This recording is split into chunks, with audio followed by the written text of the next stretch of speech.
I've always been fascinated by reed beds. As a teenager, I vividly remember paddling through the edges of Hickling Broad in a kayak and seeing my first ever bearded tit. As a curious and rather reckless child, I can still clearly recall exploring a papyrus swamp in Uganda, searching for frogs and snakes. There's something very special about the secret world they create. Go into a reed bed and you enter a very different, unfamiliar place, and incidentally, one in which it's easy to get lost. It's an enclosed world of water, vegetation and sky. It hems you in, and the horizon and familiar landmarks disappear. There's a uniformity to the channels, bounded by tall reed stems, each one looking very much like the rest. A reed bed has its own microclimate, with a breeze passing over it but seldom passing through, and it's somehow quieter than the world outside.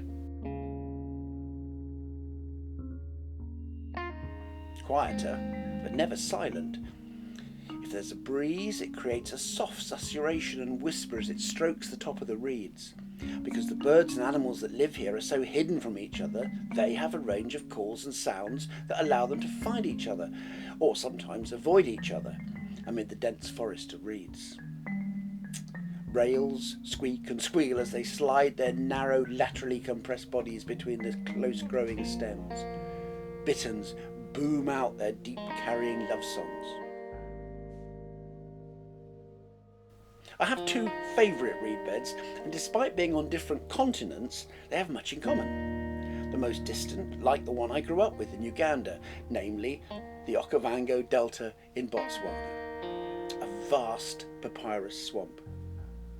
The nearest is infinitely smaller, but no less fascinating. The reed bed on Otmore, RSPB, my local patch. Of course, there are worlds of difference between them, but they both have that secret hidden quality that I love.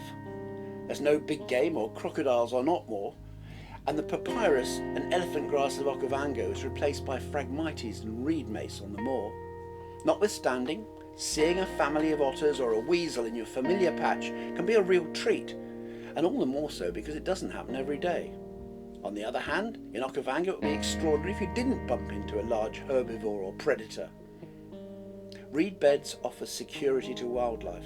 In winter, starlings roost in our reed bed on Otmore, many thousands of them taking advantage of the security offered by a multitude of perches, with water under them making them safe from ground-based predators. When it's cold, the microclimate amongst the reeds makes the temperature very slightly higher than the air outside, and on a frosty night this can be the difference between life and death.